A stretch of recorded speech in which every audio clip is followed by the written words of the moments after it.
Hindi ko naman sinasabing religyoso akong tao. No, I am not. I am 10 times a sinner than a criminal in serving sentence in Muntinlupa.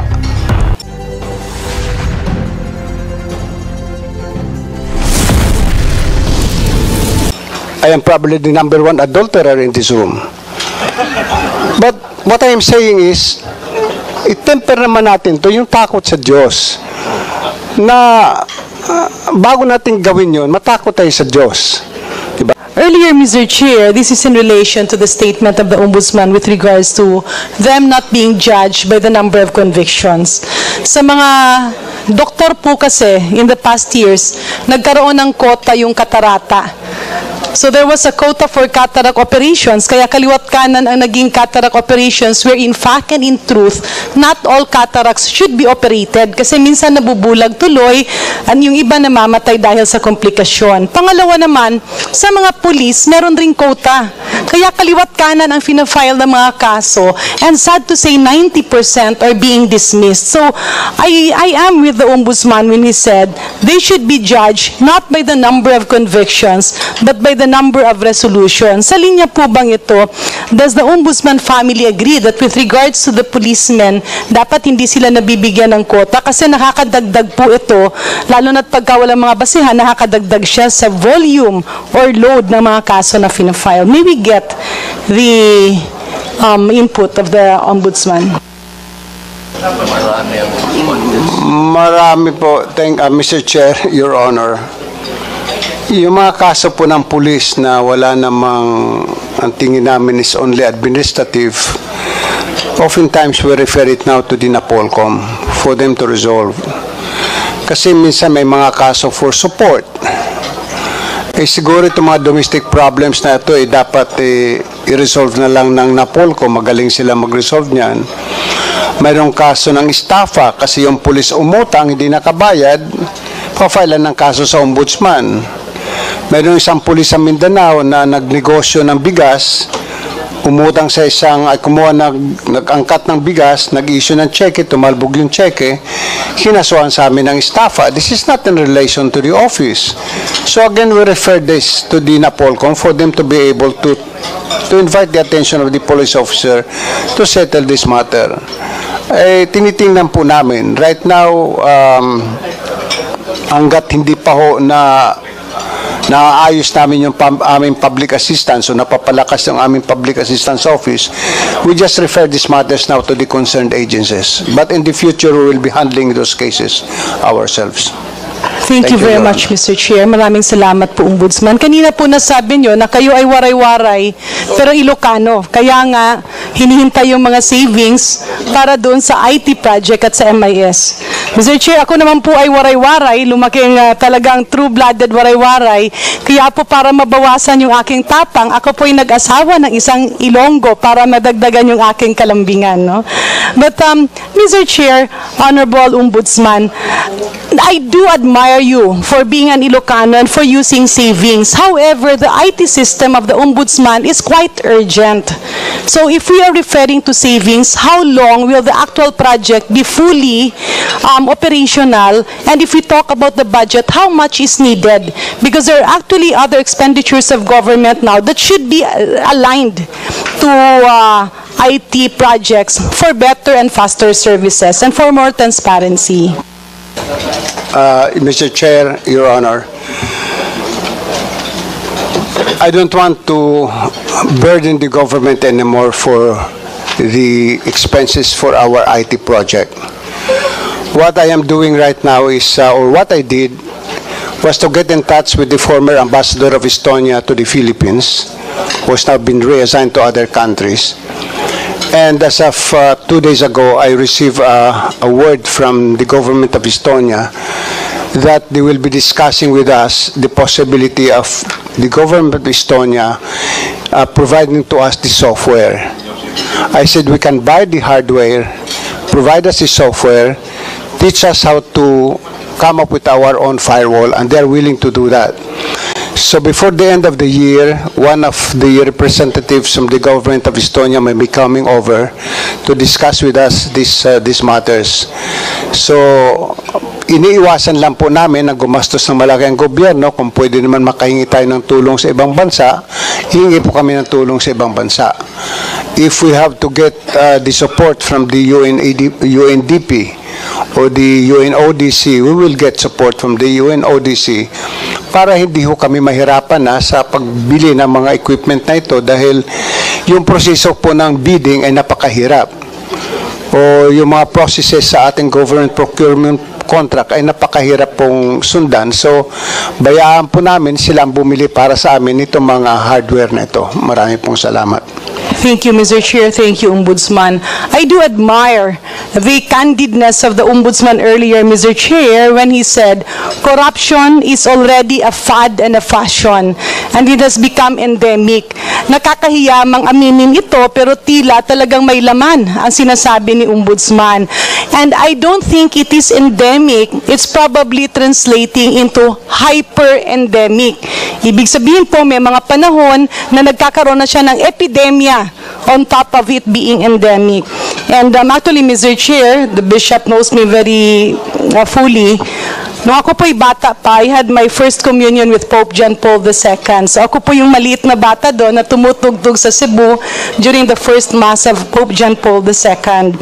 And I grew up in the province na talagang nasa simbahan kasi kung taga-tugtog no, nung mga kasal, binyag, lahat.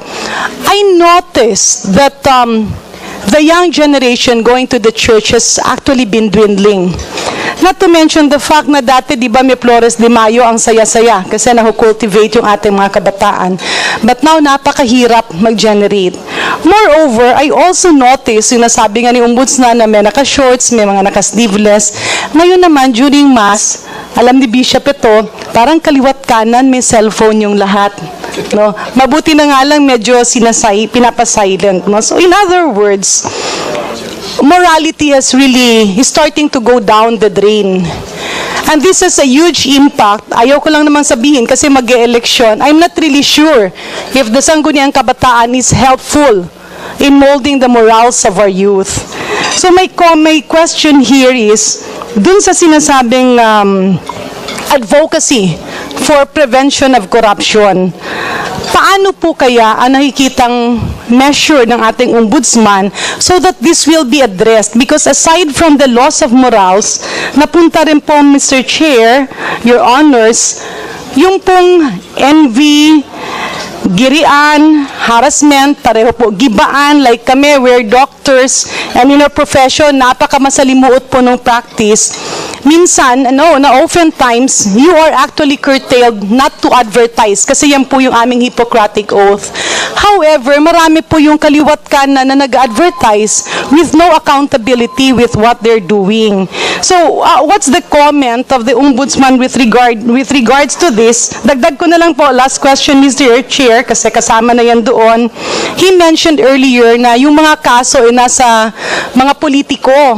May I appeal that be adjusted? Kasi sa totoo po, marami ring mga kawani ng gobyerno, lalo na yung mga maliliit, yung mga miyembro ng Bids and Awards Committee, hahanapan niya ng mga kasalanan. Yung mga sana ay mapropromote kasi sila yung nagtatrabaho at kwalipikado, sisiraan ng mga kasamaan. At we all know, I mean, I've been in government for 25 years. At I'm very proud to say that I was not involved in any of PDAF cases or corruption cases related to my tenure as board member and congressman. However, makikita po natin na kapag merong negosyante na natatalo sa bidding, inuulan ng kaso yung ating career officials. Dagdag pa dyan, pagka merong pong ipropromote at merong bakanteng posisyon, yung pong mga hindi naman masisipag sa loob ng opisina, ay ginagamit nila yung mga kaso to get back or to hit back at their competitors who are actually qualified for the position. So, how can this be prevented? Because what will be happening is that pag nagkakaroon ng gibaan, yung mga talagang nagtatrabaho sa gobyerno ay nangihina ang loob. And then yun nga, yung nasabi nga kanina ni Ombudsman na minsan nagkakaroon tuloy ng takot or pangamba yung iba, and the non-workers or the non-performers are actually exploiting this avenue. May we hear the comment of the Ombudsman on that? including the fact na pagka hindi sumunod yung ibang mga back members ay inuulan ng kaso at wala namang panggastos para sa abogado. Mr. Chair, Your Honor, let me answer first on the matter of procurement. I think it is about time that Congress should take a serious look into repealing the present procurement law, which we copied from the government of Canada. Let us go back to our old procurement law where it was so simple. Wala masyadong requirement. I think Congress should take a serious look into abolishing also PS-DBM, which has in the past years became the source of graft and corruption, as what happened in the Farmally case. Why go back to the old system of procurement? In the old system of procurement, we only have a performance bond. Ngayon, ang daming bond na nire-require. If you buy a car now, whose cost is about 1 million pesos, you purchase it at 1.2, 1.3 million pesos. Dahil sa daming requirements na ini-impose under the new procurement law. Not only that, instead of procuring a car within Metro Manila, if you're in Metro Manila, you look of the lowest bidder and you sometimes find the lowest bidder in Nueva Ecija or in the Bicol region. So paano yung maintenance ng sasakyan? You go to Bicol, you go to Daet just to have your car maintained? Ito yung mga kalukuhan eh. Because what we did, when the procurement law was passed in Congress, somebody copied from the government of Canada the procurement law. You can study the procurement law of Canada. It's similar to us. We have that post-qualification. Canada's the post-qualification.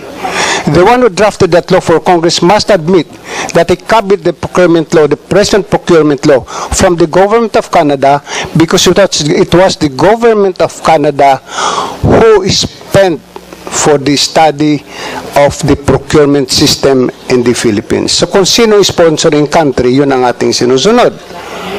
So why don't we just come up with our own, the old procurement law, pre-qualification, and the bidding proper, and after that, the award. Why abolish PSDBM? Why do you have to buy a big ball pen when I can, at the cost of 150 when I can buy it in the store for only 1 peso? Why do you have to pay PSDBM? A certain percentage para ibili ako ng big ball pen. Why not put that responsibility on the government procuring entity? Why PSDBM? So lahat ngayon nagpapalusot, pupunta sa PSDBM. We can do that. We don't need PSDBM anymore. Ferdinand Marcos Sr. created PSDBM dahil nung araw naghihirap po ang supplies ng mga office supplies like coupon band. So this is the reason why it was created. Ang nangyari over time, inabuso ito eh.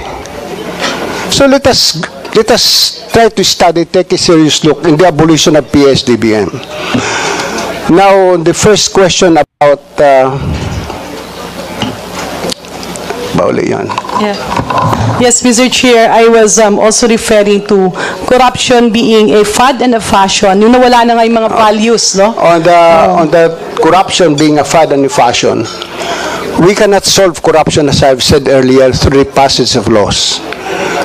All I beg Congress to pass is a law making it mandatory, good manners and right conduct, but a God-centered good manners and right conduct subject. Take out that God-centered good manners and right conduct aspect, you will be a failure. I'll give you an example. Teacher ako sa isang barangay. Tuturo ako ng good manners and right conduct. Pero pagdadating ng hapon, mga alas 5, alas 6, nandun ako sa kalsada lasing, naghahamon ng away. Will my pupils, my students, believe me on what I am teaching about good manners and right conduct? No. But let good manners and right conduct be God-centered. Let our young, the youth, ipaano natin uli yung pagmamahal sa Diyos, love of God, fear of God, which is absent nowadays. Hindi ko naman sinasabing religyoso akong tao. No, I am not. I am 10 times a sinner than a criminal in serving sentence in Muntinlupa. I am probably the number 1 adulterer in this room. But what I am saying is, itemper naman natin to yung takot sa Diyos. Na bago natin gawin yun, matakot tayo sa Diyos. Diba? Why do we have this riding in tandem? It's all because about money. It's not just about corruption, but it's because we don't fear God anymore. We don't fear that there is hell. We don't even believe that there is hell. We don't respect ourselves. We don't respect the Lord. Whatever you conceive your God to be, you follow your God.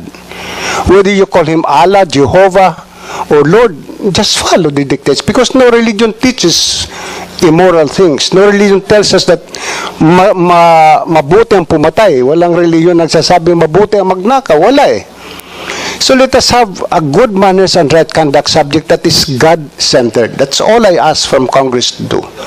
A 1 hour a week to be taught by the ministers of the various religious organizations. The Iglesia ni Cristo has promised me that they will send their ministers to these various public schools to teach good manners and right conduct with God as the center of that. Okay sana yun. And I hope other religions will follow with volunteer. Kahit lang sa Katoliko, yung sinasabi ng catechism, let's start with that. Let's start teaching the young to pray the rosary sa Catholics. Let us start teaching the young to read the Bible, as what the sponsor of this hearing this morning is. Wala, but I think we start it now, and for the next 20 or 30 years, we may not be in this earth anymore, but the fruits will come out after about 20, 30 years, and expect that to happen. But we have to start it now, Your Honor. Thank you very much, Mr. Chairman. Mr. Chairman, just a quick rejoinder. You, the Ombudsman, agree with me in proposing that this should be one of the core functions of the Sangguniang Kabataan. Because 10% of the barangay funds, municipal funds, and even provincial funds goes to their activities. Pero nauubos po kasi minsan may bikini open, minsan kung yung mga disco derby, concert, tuloy, yung iba nahihinto pa sa pag-aaral, yung iba naman nagbubuntisan na lang.